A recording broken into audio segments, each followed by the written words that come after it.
Alright, if you are watching this video, you're either an email marketer looking to up your skills or a brand looking to scale. This video is going to help both of you and it's going to do everything that you need. I'm going to give you the no fluff breakdown of exactly how to build out effective email flows in Klaviyo, including the structure, the best practices, and exactly how to do what to do.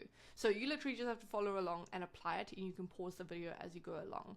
Now, if you are a brand looking to scale, book in a call below. We're an agency that'll come in and help you scale.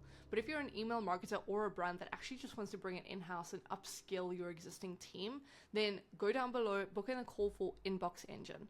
That's pretty much it. I don't want to go on too long about that. I just want to go ahead and give you value. This is going to be the only video you need to watch on flows. So to jump into it, let's begin with the basics. So first things first is essentially building the flows and what they are. The first thing that you need to know is that flows are automated sequences, meaning that they're triggered by customer actions like signups or cart abandonment. These flows are designed to engage at the right moment. The difference between this and campaigns is that campaigns you have to consistently build out, send to specific people, and manually do everything. Once flows are built out, they're automated and you don't have to worry about them again. They're essentially evergreen. The second thing about flows is that there's personalization involved. So you can combine emails and SMS, which is extremely valuable, with precise timing and conditional splits for a highly tailored customer experience. And the last thing is a strategic approach, right? So the ultimate goal of email flows is to nurture leads, recover sales, boost loyalty, and significantly increase revenue. So with that being said, next up is obviously the welcome flow. So if you're running a brand or if you're an email marketer, you for sure know what a welcome flow is, right? But the most important thing is the first impression of your brand. And so I want to give you a breakdown of exactly why it's important. The welcome flow is literally your first opportunity to connect with new subscribers, which is triggered immediately upon joining your list. So if you're even a B2B, if you offer a coaching service, whatever you offer, you should have a sign-up form and you should be educating people as soon as their intention is high. Someone comes to your brand, they give over their information, you need to nurture them. So the typical structure involves about 5 to 6 emails over the span of 10 to 14 days. This is designed to warmly introduce your brand and guide them towards their first purchase. So the way that we set it up is email 1 is a thank you and brand introduction. You want to set the tone, but you want to make it simple. Email 2 and 3 is storytelling and product highlights. You want to showcase your unique value. Keep in mind that the first 2 emails, you need to reiterate the welcome code or the welcome offer. It needs to match. So if you're a brand and you offer 10% on sign up, make sure the 10% is reflected very clearly in the first and second email. If you're offering free value, make sure that free value is given in that first email, because this is the reason they're going to stay with you. Then email 4 is an incentive reminder, if applicable, and you want to encourage action. Then emails 5 to 6 is the final engagement push. This is solidifying their interest. So this is essentially how we think about it, right? The welcome flow structure is simple. When someone joins the newsletter, they get their first email. Then you want to send a separate email to people that have either not purchased or not opened your email. You can choose which one. And you want to say, hey, don't forget your 20% off. Then you want to maybe send a third email depending on how aggressive you want to be as a reminder to those people that still haven't made an order. Then you want to wait and you want to send the 4th email. And then what we really like to do is we want to wait and send over a directly from the founder email. Text only, super simple. It's straightforward. We have a more in-depth breakdown on this flow in one of our other videos, which you can click below. Now, the cart and the checkout abandonment flows are arguably the most important ones, and across the board, these have generated the most amount of revenue across all of our clients. So here's what the difference is, by the way, because they are different, which most people don't realize. You get the cart abandonment, which is when items are added to the cart, but no one actually made that final step to go and put in their information to check out. The structure is generally 2 to 4 emails sent within 2 hours. The focus is urgency, social proof, and incentives. You want to get them over the line. But on the different side is checkout abandonment. The checkout abandonment process or the checkout process was started, but it was never completed. The structure of this is 2 to 3 emails, and it's way more urgent and needs to be sent sooner because these are the people that have made the final step. People who abandon the cart generally abandon it because of comparing prices, they're still window shopping, they're still taking a look at everything, and they just want to keep it there. The checkout abandonment, however, is they were happy with your pricing. They went all the way to the final step, but something deterred them. It's usually shipping, payment, whatever it is. So the focus here is to emphasize the ease of purchase, trust signals like secure payment or shipping times, and limited time offers. These are crucial for getting customers back. There's 60% of your customers do not complete the purchase straight off the bat. They usually abandon a cart, and that's why it's so important. So here's the structure. The cart abandonment is on the left. Make sure that this is the trigger. It is a big difference. On the right is the checkout started. 90% of the brands that I audit do not have these set up correctly. Generally, they are completely incorrect. You want to make sure that the checkout abandonment looks like this and the added to cart looks like this. And the time delays are the most important part. You'll see that for the most part, everything else is the same, but you want to pay attention to the flow filters and you want to pay attention to the time delays. So pause this video, make sure you duplicate it across your platform. Then comes the browse abandonment and the site abandonment flows. The intention here is to engage window shoppers. So these are people who viewed products or the site, but didn't actually add anything to their cart. So the trigger would be visits or browses specific products or pages, but leaves your site without taking further action. You typically want to send 2 to 3 emails and send them about 1 to 3 days apart. Now, the content in general should include personalized product recommendations based on their browsing history, which is the best part about Klaviyo. And the goal here is to nudge these considered stage visitors towards deeper engagement and ideally to getting items in their cart. So what we do here is we obviously set up a trigger where once they view the product or the page, then we wait 45 minutes, we'll send the first email, wait a day, send the other, and wait the third day and send another. Generally, the first email, we either don't want to prompt based on margins or we will put in an incentive. It's completely up to you. And then what we can do on the right here is we can make it more detailed. So instead of just making it generalized, what we really like to do is we like to split it up specific to the category they browsed. So if they took a look at shirts and you're selling clothes, if they took a look at shirts, then you want to talk about shirts specifically. You want to show how to style shirts. You want to do this.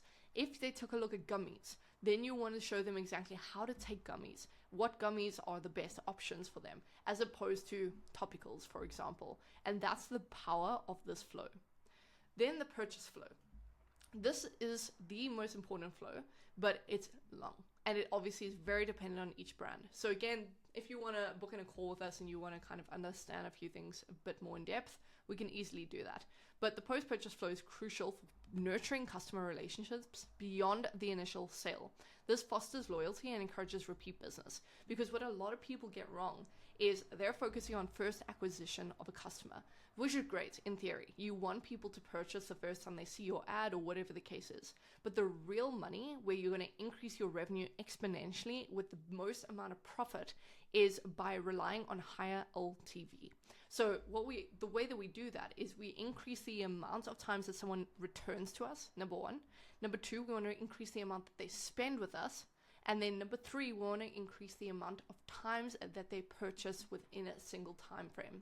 So we want them to purchase 3 times instead of just once upon visiting. And in that time frame of revisiting, we want them to purchase multiple times. And we also want each purchase to increase in price. So that is kind of the thinking of this flow, and that's exactly what it does.